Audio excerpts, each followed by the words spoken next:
ভাইরে ভাই, কি শুরু হলো দেশে? সৈয়দ আবেদ আলী, সে একজন সরকারি কর্মকর্তার গাড়ি চালক, মাসে 20,000 টাকা বেতন পায়। সে কিভাবে এত টাকার মালিক হয়?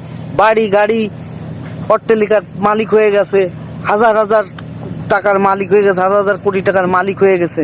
তার ছেলে একজন নামকরা নেতা বানিয়েছেন, নামকরা ভারতের একটা নামকরা স্কুলে কলেজে পড়িয়ে তাকে নামি দামি একজন নেতা বানিয়ে রেখেছেন। আসলে কি অবস্থা? এটা কি হলো? কি শুরু হলো? কিছুদিন আগে কর্মকর্তার ছেলে ছাগল কিনলো 15 লক্ষ টাকা দিয়ে। সে কিছুদিন আগে সবার মুখে মুখে, এখন আবার সৈয়দ আবেদ আলী জেগে উঠেছে। এটা কি অবস্থা? কি কি রে ভাই? 30 থেকে 46তম বিসিএস এর প্রশ্ন ফাঁস করেছেন। সব প্রশ্ন ফাঁসের সঙ্গে উনি জড়িত আছেন, আরো 4 জন আছেন। সৈয়দ আবেদ আলী একজন ইমানদার মানুষ, মনে হয় কত ফরেজগার, কত ইমানদার মানুষ। উনি যে এত টাকার মালিক হয়ে গেছে, মাত্র 20,000 টাকা স্যালারি পান, উনি এত টাকার মালিক হন কিভাবে? রাতারাতি বন গায়া গেছে ভাই, বন গায়া বলে না, রাতারাতি কোটিপতি বান গায়া গেছে, কোটিপতি। আসলে দেখছেন ফেসবুকে স্ট্যাটাস দিচ্ছে যে নামাজে সালাদ আদায় করছেন গাড়ির ভিতরে। কি ব্যস্ততম লোক উনি, যে কি মানে কি কর্তব্যরত প্রয়াণ একজন লোক।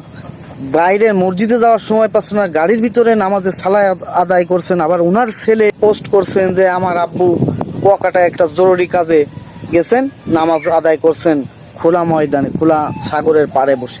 এটা কি দেখতে পাচ্ছেন? কি শুরু হয়েছে? তো আসলে দেখতে থাকেন, আরো কত কিছু উঠে, কত কিছু জেগে ওঠে, সেইটাই দেখার অপেক্ষা। তো আপনার আমার মতো লোক, আমরা যারা প্রবাসে বা কর্মজীবী লোক, চাকরিজীবী লোক, তাদের আমাদের কর্ম করেই যেতে হবে। আমাদের কিন্তু স্বপ্ন পূরণ হবে না। আমি গত একটা ভিডিওতে বলেছিলাম না, আমাদের দেশটা স্বপ্নপুরী। তো যারা আমাদের দেশে সরকারি কর্মকর্তা আছে তাদের স্বপ্ন পূরণ হয়ে যাবে, আপনার আমার মতো লোকের স্বপ্ন কখনোই পূরণ হবে না। কারণ আমাদের বাজারের ব্যাগ নিয়ে গেলেই বাজারের ব্যাগ ভরবে না। বুঝতেই পারছেন যে দিনটা কত একটা কঠিন সময় এসে গেছে।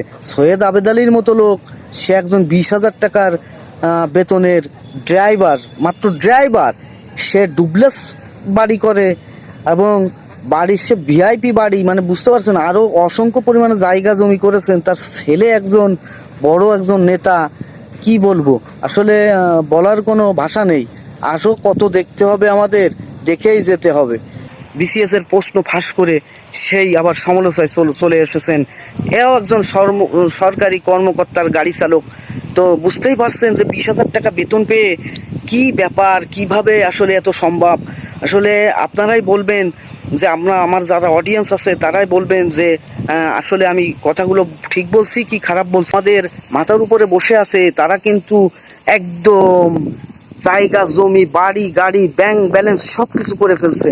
তো বুঝতে পারছেন আসলে জীবনটা অত সহজ না, আমাদের মতো লোকের জন্য অত সহজ না। কিন্তু এইসব লোকের, এই যে সৈয়দ আবেদ আলী, দেখতে পাচ্ছেন 20,000 টাকা বেতন পেয়ে তার ছেলেকে মানুষ করে ফেলছে, ভালো একজন নেতা তৈরি করে ফেলেছেন।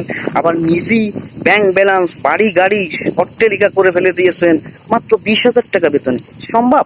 তো ভিডিওটা যদি ভালো লাগে তো অবশ্যই শেয়ার করতে ভুলবেন না। আর ভালো থাকবেন, নেক্সট ভিডিওতে দেখা হবে।